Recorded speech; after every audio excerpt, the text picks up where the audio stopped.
जेव्हा पहिल्यांदा रिया आणि राघव लॉजवर भेटले होते, तेव्हा रिया नाराज होऊन राघवला म्हणाली, "एवढ्या लवकर कसं रे?" पण जेव्हा दुसऱ्यांदा रिया आणि राघव भेटले, तेव्हा रिया म्हणाली, "एवढा वेळ का?" रविवारचा दिवस होता. राघव असाच फिरत फिरत एका गार्डनमध्ये आला. त्याला पहिल्यांदा रिया तिथे दिसली होती आणि त्यांची ओळख पण तिथूनच सुरू झाली होती.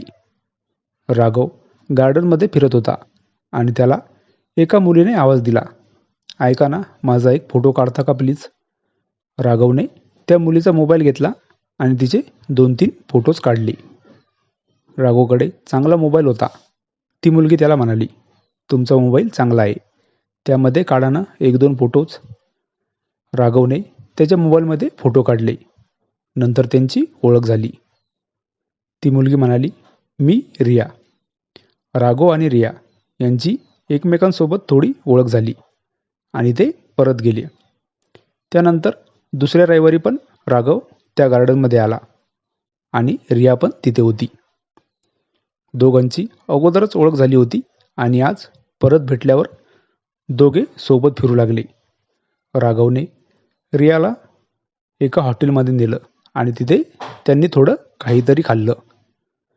राघव रियासोबत आता फोनवर बोलू लागला आणि तो बोलता बोलता एक दिवस रियाला म्हणाला, "रिया, तू खूप सुंदर आहे. माझी गर्लफ्रेंड बनते का?" रिया त्याला म्हणाली, "माझा बॉयफ्रेंड आहे." त्यानंतर रिया राघवला 2-3 दिवस बोललीच नाही.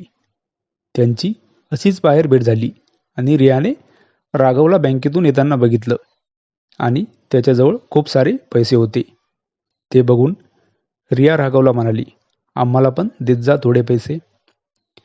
राघव रियाला म्हणाला, "तुला बॉयफ्रेंड आहे ना, मग त्याच्याकडून घेत जा." रिया म्हणाली, "तुला राग आला का मी तसं बोलले तर?" राघव म्हणाला, "हो आला." रिया म्हणाली, "बरं, मी तुझी गर्लफ्रेंड बनते. मला पैसे देत जाशील ना पण?"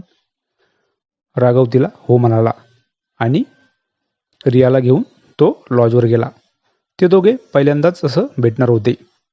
दोघांचं मिलन झालं आणि रिया नाराज होऊन राघवला म्हणाली, "एवढ्या लवकर कसं रे?" रिया राघववर थोडी नाराज होती. राघवला पण रियाच्या नाराजीचं कारण समजलं आणि जेव्हा दुसऱ्यांदा ते परत भेटले, तेव्हा राघव रियाला जवळपास 1 तास. रिया तर राघवला म्हणाली, "एवढा वेळ?" राघव थोडा पण थांबला नाही आणि त्याने अगोदर रियाची जी नाराजी होती ती आता दूर केली होती. दोघे असंच खूप दिवस भेटत होते. नंतर रियाने राघवला सांगितलं की तिचं लग्न जमलं आहे. राघव थोडा नाराज झाला होता. पण रिया त्याला म्हणाली, "नाराज नको होऊ, मी तुला भेटत जाईल. पण लग्न झाल्यावर नाही, अगोदर भेटून घे." लग्न झाल्यावर रिया दूर जाणार होती आणि ती परत राघवला भेटणार नव्हती.